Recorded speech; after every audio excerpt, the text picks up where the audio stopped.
Hello everyone, আসসালামু আলাইকুম। আপনারা সবাই কেমন আছেন? আশা করি ভালো আছেন। তো আমার উপরে শুধু সাদা আকাশ কিন্তু নয়, আরও অপরূপ সুন্দর দৃশ্য আমার পাশেই আছে। আমি আপনাদেরকে দেখানোর চেষ্টা করব এখনই এই মুহূর্তে।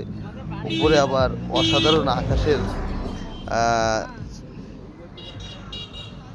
আকাশটা অসাধারণ, আর তার চেয়ে বড় অসাধারণে আমি দাঁড়িয়ে আছি সেই যশোরের ঐতিহ্যবাহী কালাবাগার রূপদিয়া রোড। তো আসলে এখানে সূর্যটা আমি দেখাই, প্রায় ডুবার পথে অসাধারণ লাগছে। আর সেই সাথে এই রোডের মনোরম পরিবেশ, চারিপাশে ঘুরায় না দেখলে আসলে বলে বুঝাইতে পারবো না। তো আমার সাথে ছোট ভাই আলামিন আছে। আজকের ঈদের দিন ধরে আজ তৃতীয় দিন। তো আসলে এখানে আসতে বেশ ভালো লাগে, আর আমরা কিন্তু এখানে ম্যাক্সিমাম সময় পার করি। তা যারা এখনো পর্যন্ত এই অপরূপ দৃশ্যটা উপভোগ করেননি তারা আজই চলে আসুন। যশোর চাষড়া বাজার মোড় থেকে 3 কিলোমিটার ভিতরে কালাবাগা নামক স্থান।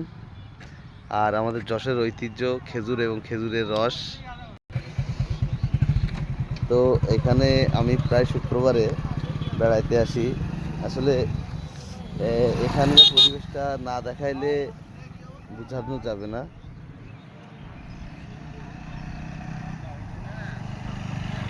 আমি কিন্তু প্রায় শুক্রবার এখানে আসি, আর এখন তো ঈদের ছুটিতে এদিকে আসাই হয়। কত অপরূপ সুন্দর একটা দৃশ্য। আর সবচেয়ে বড় কথা হচ্ছে এখানে সূর্য ডুবাটা দেখতে বেশ ভালো লাগে। তো যারা এখনো পর্যন্ত এই অপরূপ দৃশ্য ফিল,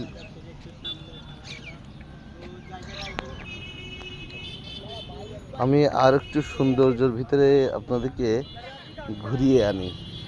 যেহেতু ধান কাটা শেষ, আর যতদূর চোখ যায় ততদূর ধানের ক্ষেত, তারপরেও এখন যতদূর চোখ যায় ততদূর শুধু সবুজ আর সবুজ। আমার উপরের আকাশটাও যেন আজ অসাধারণ।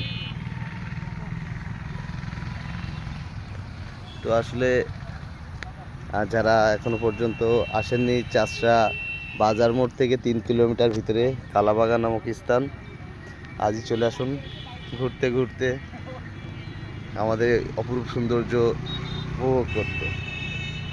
আসলে মানুষের ভিড়ে অনেক কিছু আপনাদেরকে দেখাইতে পারিনি, এখনও অনেক কিছু দেখার আছে, এখানে ঘোরার আছে। সারিবদ্ধভাবে খেজুর গাছ, আর লোকজন তো আসা যাওয়া করছে, দেখতেই পারছেন। তো যাই হোক, আবার একটি ভিডিও নিয়ে আপনাদের মাঝে চলে আসবো ইনশাল্লাহ। আল্লাহ হাফেজ।